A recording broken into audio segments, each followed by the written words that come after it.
मेरे प्रिय बच्चों, आप सभी लोगों का हमारे इस चैनल मनोज केमिस्ट्री वाला में बहुत बहुत स्वागत है।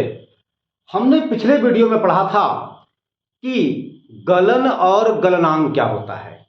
ठीक है, जब कोई ठोस पदार्थ द्रव में बदलता है तो इस क्रिया को कहा जाता है गलन, और जिस ताप पर, जिस न्यूनतम ताप पर कोई ठोस द्रव में बदलता है उस ताप को कहा जाता है गलनांक। तो गलन और गलनांक क्या होता है, इसको जानने के लिए, इसको समझने के लिए मेरे बेटा जी आप हमारे पिछले वीडियो को देख सकते हैं, पढ़ सकते हैं, समझ सकते हैं।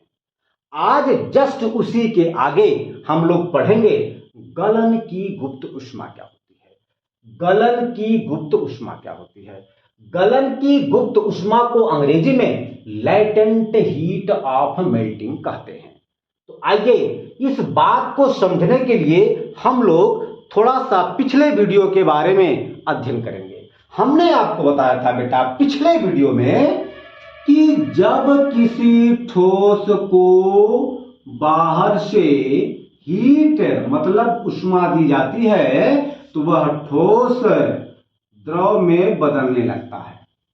ठीक, अच्छा, वास्तव में होता क्या है कि हम लोग जानते हैं कि ठोस के जो कण होते हैं वह बिल्कुल सटे हुए होते हैं और नियमित रूप से व्यवस्थित होते हैं। ये हमने आपको कई बार बताया है, समझाया है।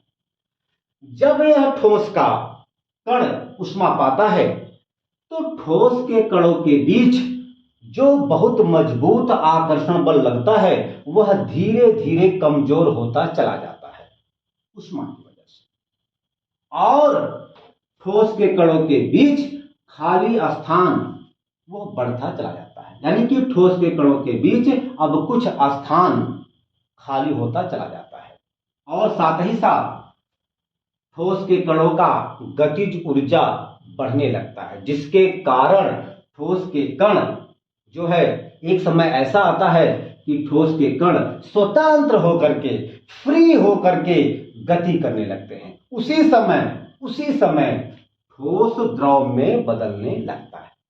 अच्छा, जब हम लोग हमने आपको बताया था कि जब हम लोग किसी ठोस को गर्म करते हैं तो ठोस का द्रव में बदलने तक उस पूरे सिस्टम का या उस ठोस का तापमान नहीं बदलता है। जबकि हम लोग उस ठोस को बराबर ऊष्मा देते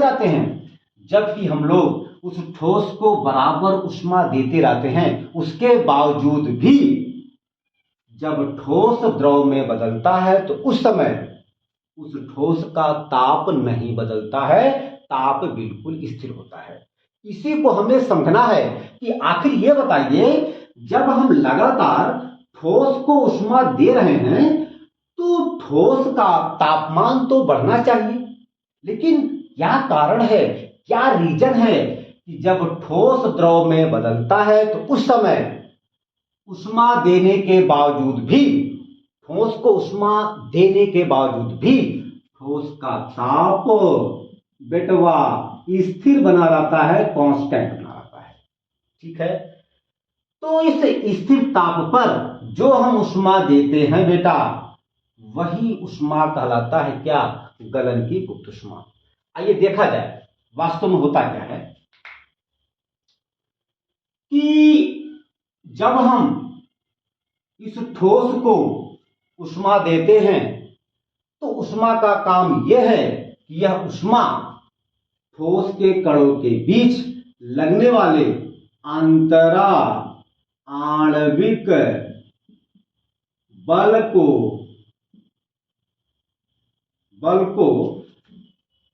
कमजोर करना प्रारंभ कर देता है। ठीक है ना? तो जो भी हम ऊष्मा देते हैं वह सभी का सभी ऊष्मा इस ठोस के कणों के बीच जो अंतरा आणविक बल लगता है उसे कमजोर करने में खर्च हो जाते हैं। उसी समय इस ठोस का जो ताप है नहीं बदलता है और उसी समय यह ठोस द्रव में बदलना प्रारंभ करता है। जैसे जैसे जब तक देखिए जब ठोस द्रव में बदलता है उसी समय यह ऊष्मा, दी गई ऊष्मा इन ठोस के कणों के बीच लगने वाले अंतरा आणविक बल को कमजोर करने में खर्च होता है। ठीक है। और जब पूरा का पूरा ठोस द्रव में बदल जाता है उस समय यह ऊष्मा सभी ठोस के कणों के बीच लगने वाले अंतरा आणविक बल को बिल्कुल कमजोर कर देता है।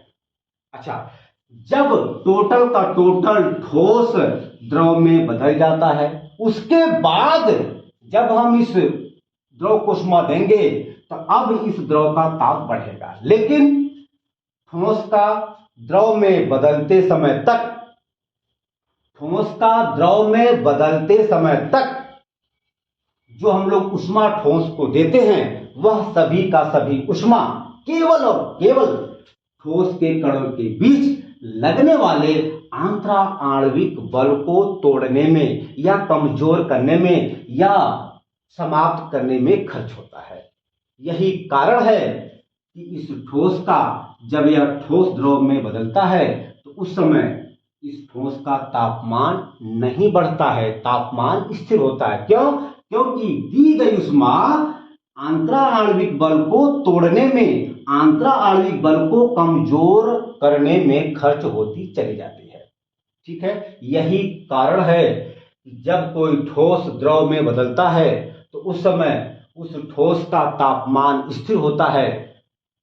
ठोस को दी गई ऊष्मा केवल और केवल ठोस के कणों के बीच लगने वाले अंतरा आणविक बल को कमजोर करने में खर्च होती चली जाती है। तो ठोस का द्रव में बदलने तक, ठोस का द्रव में बदलने तक ठोस का तापमान स्थिर होता है। तो जो ऊष्मा ठोस को द्रव में बदलने तक खर्च होती है, जो ऊष्मा ठोस को द्रव में बदलने तक खर्च होती है वही ऊष्मा गलन की गुप्त ऊष्मा कहलाती है।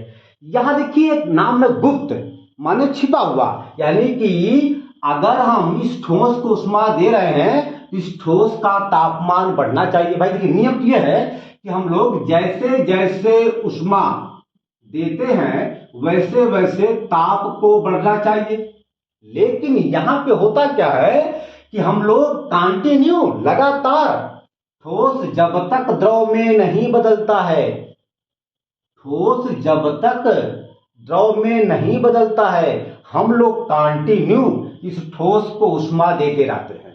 तो क्या कारण है कि जब हम ठोस को ऊष्मा देते हैं इस ठोस का ताप क्यों नहीं बढ़ रहा है, क्यों स्थिर आता है बेटवा?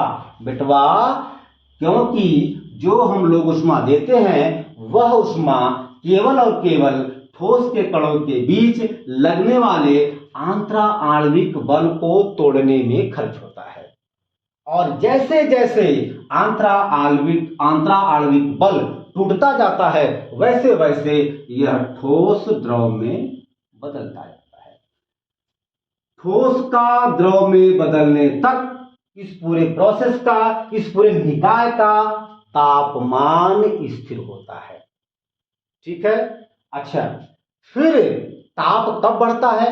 देखिए जब ठोस पूरा का पूरा द्रव में बदल जाता है उसके बाद जब हम ऊष्मा देंगे द्रव को तब वहां पर द्रव का ताप बढ़ेगा, लेकिन ठोस का द्रव में बदलने तक बेटा, ठोस का द्रव में बदलने तक इस निकाय का तापमान फिक्स होता है, स्थिर होता है। तो जो ऊष्मा ठोस को द्रव में बदलने तक स्थिर ताप पर खर्च होती है उसी ऊष्मा को बेटा जी गलन की गुप्त ऊष्मा कहते हैं। तो आइए मेरे प्यारे बच्चों हम लोग यहां पर इस बात को लिखने का प्रयास करेंगे रीजन सहित। लिखेंगे किसी भी ठोस का द्रव में बदलने तक पूरे निकाय का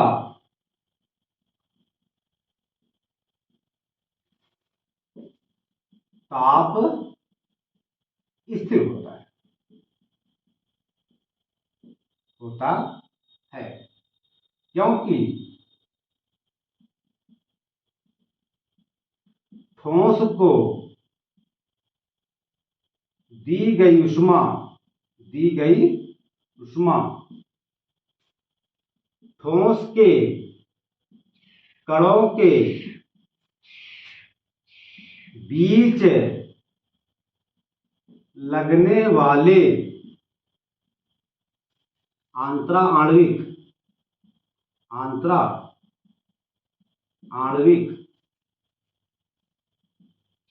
बल को कमजोर करने में, कम करने में या समाप्त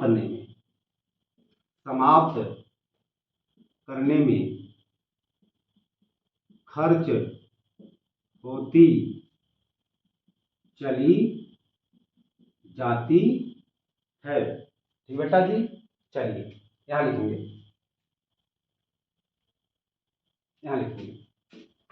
यही कारण है,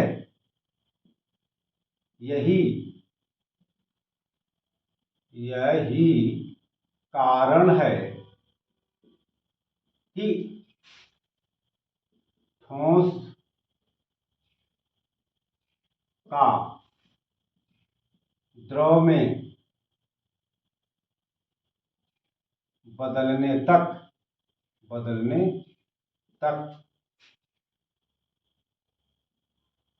निकाय यह कौन सा निकाय, ये देखिए ठोस, ये देखिए ठोस, ये आपका द्रव, ये निकाय है, ठीक है ना। द्रव में बदलने तक निकाय का ताप स्थिर होता है, वही उष्मा, अतः वही उष्मा गुप्त उष्मा कहलाती है, ठीक बेटा, आप इसको बढ़िया से नोट करिए। अब हम बिल्कुल शॉर्ट फॉर्म में गलन की गुप्त उष्मा के परिभाषा को लिखते हैं, नोट करिए।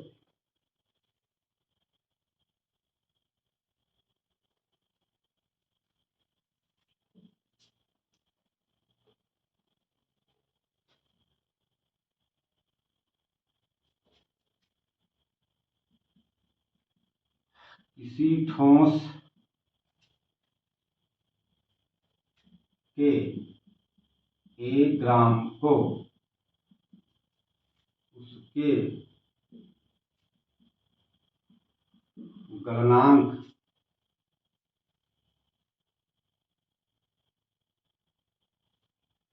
पर द्रव में बदलने के लिए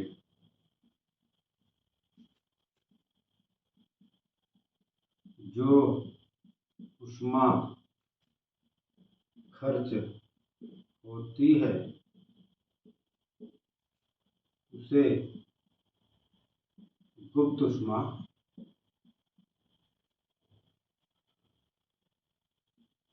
कहते। देखिए भैया, किसी ठोस के 1 ग्राम को उसके गलनांक पर द्रव में बदलने के लिए जो उष्मा खर्च होती है उसे गुप्त उष्मा कहते हैं। जब हमारा ठोस द्रव में बदलता है उस समय जो उष्मा खर्च होती है ठोस को द्रव में बदलने के लिए बेटा जी, वही बेटा जी टोटल का टोटल उष्मा गुप्त उष्मा कहलाती है। मैं समझता हूं यह मेरी बात आपको अच्छे से, बिल्कुल अच्छे से समझ में आ गया होगा। तो आज हम अपने वीडियो का यहीं पे अंत करते हैं। अब हम अगले वीडियो में पढ़ेंगे कि जब कोई द्रव ठोस में बदलता है तो उस प्रोसेस हम लोग कहते हैं क्या, हिमांक। नहीं तो ये हिमांक क्या होता है बेटा जी, इसके बारे में हम लोग अगले वीडियो में अध्ययन करने वाले हैं। ठीक है, तो यदि यह हमारा वीडियो आपको अच्छा लगे तो बेटा जी आप हमारे इस चैनल को लाइक, शेयर, सब्सक्राइब जरूर करिए, ताकि हमारा हिम्मत, हमारा उत्साह बढ़े और हम आपको अच्छे से अच्छे मैटर दे सके और समझा सके। धन्यवाद।